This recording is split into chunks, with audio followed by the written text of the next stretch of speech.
Welcome to special analysis. నేను రమ్మ మండవ. ఈరోజు అనాలిసిస్లో భాగంగా మనం తీసుకోబోతున్న టాపిక్ ఏంటంటే జగన్మోహన్ రెడ్డిని నమ్ముకుని నాశనం అయ్యాం, బీఆర్ఎస్కు క్షవరం అయ్యాకే వివరం తెలిసి వచ్చిందా అని చెప్పేసి నేను టైటిల్ పెడతాం జరిగింది.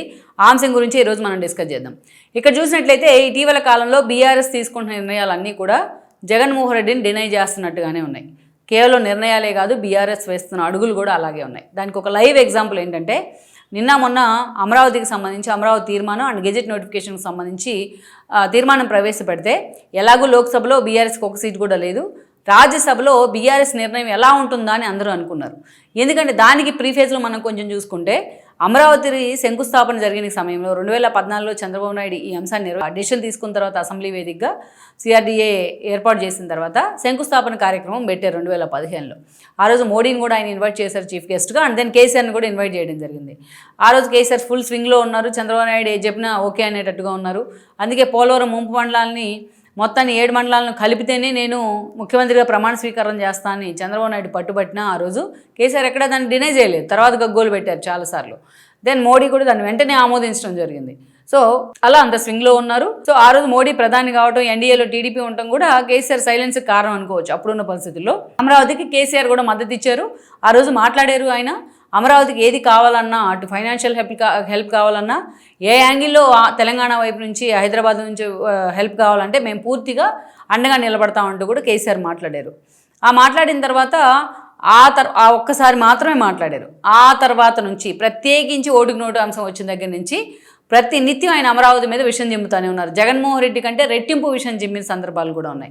అలాంటి కేసీఆర్ ఈరోజు స్వయంగా రాజ్యసభలో అమరావతికి మద్దతుగా తన ఎంపీలతో మాట్లాడించడం, అమరావతి తీర్మానానికి మద్దతు ఇవ్వడం, ఇది చూసిన తర్వాత మాత్రం నిజంగా అందరూ కూడా షాక్లో ఉన్నారు.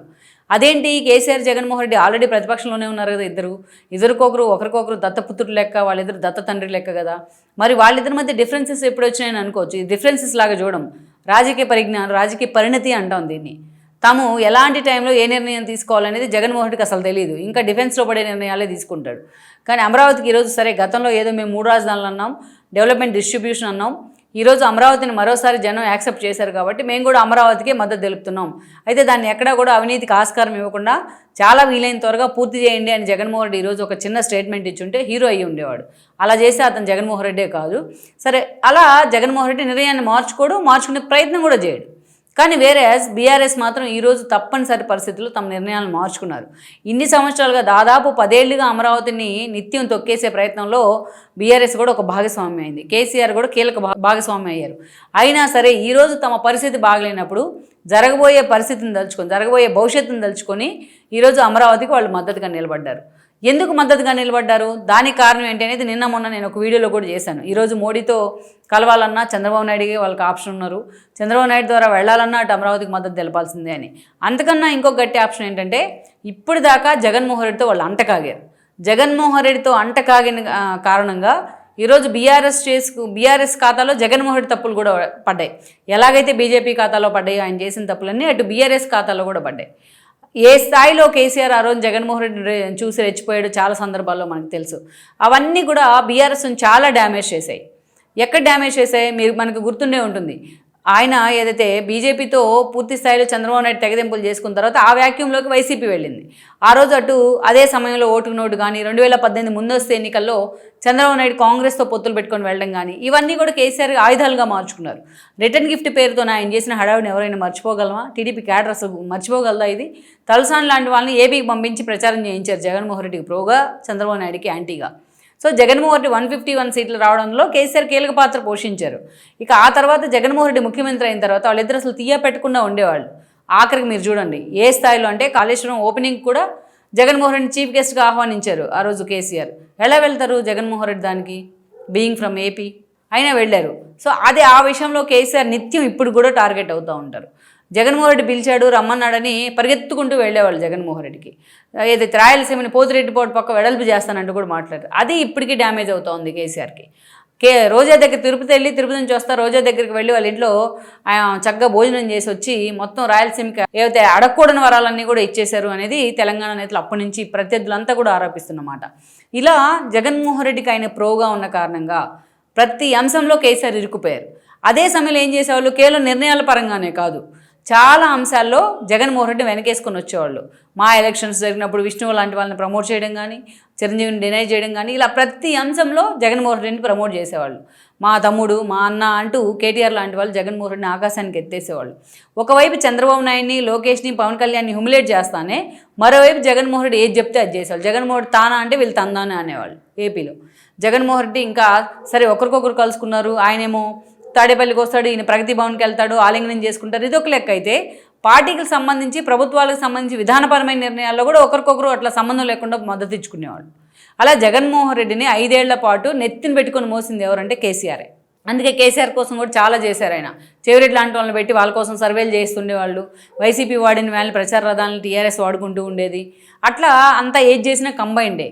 చివరికి ఎంత దూరం వెళ్ళారంటే కేసీఆర్ ఇంకా ఓడిపోబోతున్నాడు అసెంబ్లీ ఎన్నికల్లో అన్న సమాచారం వచ్చిన తర్వాత చెవిరెడ్డి లాంటి వాళ్ళ సూచనతో నాగార్జున సాగర్ దగ్గర అటు పోలీసుల్ని ఇటు పోలీసుల్ని మోహరించి అక్కడ ఏదో పెద్ద సెంటిమెంట్ యాక్షన్ ఏదో జరుగుతున్నట్టు బిల్డప్ ఇచ్చారు, కానీ జనం ఎవరు కూడా దాన్ని ఓన్ చేసుకోవాలి. సో వన్స్ కేసీఆర్ ఓడిపోయిన తర్వాత కానీ జగన్మోహన్ రెడ్డికి అర్థం కాల. అప్పటి నుంచి ఆయన అభ్యర్థులను అటు ఇటు షఫుల్ చేసి గందరగోళం చేశాడు, కానీ అది కూడా ఆయనకు వర్కౌట్ కాల లాస్ట్ మినిట్లో. అంటే ప్రతినిత్యం ఇదే మాట. ఈరోజు బీఆర్ఎస్లో చర్చ జరిగింది. ఓడిపోయిన తర్వాత కూడా అనవసరంగా మనం జగన్మోహన్ రెడ్డితో అంటకాగాం, జగన్మోహన్ రెడ్డితో అంటకాగి ఆయన తీసుకున్న నిర్ణయాలు ప్రతిదీ మనం సమర్థించాం, అందుకని మనం ఈ స్థాయికి నాశనం అయ్యామని చెప్పి ప్రతి ఒక్కరూ మాట్లాడారు బీఆర్ఎస్లో. అంతేకాదు ప్రత్యేకించి చంద్రబాబు నాయుడు అరెస్ట్ అప్పుడు అటు కేటీఆర్ కానీ ఇటు హరీష్ రావు కానీ కేసీఆర్ కానీ వ్యవహరించిన తీరు అంటే జగన్మోహన్ రెడ్డి విధానాన్ని, జగన్మోహన్ రెడ్డి చంద్రబాబు నాయుడు జైల్లో పెట్టిన విధానాన్ని వాళ్ళు ఎండార్స్ చేసినట్టు అయింది, వాళ్ళు హేళన చేసినట్టు అయింది. అందుకే మొత్తం టీడీపీ క్యాడర్తో సహా ఎక్కడెక్కడ చంద్రబాబు నాయుడు అమ్మ వాళ్ళంతా టువర్డ్స్ రేవంత్ వైపు ర్యాలీ కావడం జరిగింది. అంటే జగన్మోహన్ రెడ్డిని నమ్మి అతన్ని డినై చేయలేక వీళ్ళు చేసిన తప్పులన్నీ వీళ్ళకి పాపాలుగా మారి ఈరోజు శాపాలే చుట్టుకున్నాయి. అందుకే ఎంత వీలైనంత త్వరగా దాన్ని వదలగొట్టుకునే ప్రయత్నం చేస్తూ ఉన్నారు. ఈ క్రమంలోనే ఈరోజు మనం చూసినట్లయితే ఇద్దరు ఒకే తానులో ముక్కలే. ఆయన ఫామ్ హౌస్ విడిచి బయటికి రాడు, ఈయన తాడేపల్లి విడిచి బయటికి రాడు. ఆయన ఫామ్ హౌస్ నుంచి బయటకు వస్తే ఒకసారి అసెంబ్లీకి వస్తారు అటెండెన్స్ కోసం, ఈయన అంతే సేమ్. ఈయన కనీసం పాపం కేసీఆర్ తన ఎమ్మెల్యేలైనా వెళ్ళనిస్తాడు, ఈయన అది కూడా వెళ్ళనివ్వడు. చాలా సిమిలారిటీస్ ఉన్నాయి ఇద్దరికి. ఒక్కసారిగా ఆకాశంలోకి ఎక్కుతారు అధికారంలో ఉంటే, లేకపోతే అధపాతాలన్నీ పడతారు. సేమ్ ఇద్దరు అంతే. సో అలా ఒక ఎమోషన్ మీద బిల్డ్ అయిన పార్టీలు ఎమోషన్ల మీద వచ్చే బూతులను ఎండార్స్ చేస్తూ ఉంటారు. రెండు ఎమోషన్ మీద బిల్డ్ అయిన పార్టీలే, క్యాడర్ బేస్డ్ పార్టీలు కాదు రెండు. సో అందుకే ఒక్క ఓటంతోనే కొనారిల్లిపోతూ ఉన్నాయి ఈరోజు రెండు పార్టీలు. సో అలా సిమిలారిటీస్ ఉన్నాయి. అందుకే ఒకరినొకరు ఆలింగనం చేసుకుంటూ ఒకరొకరు ఆలింగనం వరకు పరిమితం అయ్యే బాగుండేది. రాష్ట్ర నాశనానికి కూడా తలా ఒక చెయ్యేసుకున్నారు ఇద్దరు కలిసి, ప్రత్యేకించి అమరావతి విషయంలో. అందుకే ఈరోజు దాని నుంచి దూరం జరగాలి, తాను జగన్మోహన్ రెడ్డి ఒకటే ఒకతాన్లో ముక్కలే అన్న అపప్రద నుంచి దూరం జరగాలని కేసీఆర్ టీం భావిస్తూ ఉంది. అందుకే ఈరోజు జగన్మోహన్ రెడ్డి వదిలించుకునే ప్రయత్నంలోనే ఈరోజు అమరావతికి మద్దతు ఇచ్చే ప్రయత్నం చేశారు. అంటే బీజేపీకి దగ్గర అయ్యే ప్రయత్నం కూడా మనం అనుకోవచ్చు. సో మొత్తానికి క్షవరం అయ్యాక ఇన్ని రోజులకు బీఆర్ఎస్కి వివరం తెలిసి వచ్చిందని మనం అనుకోవచ్చు.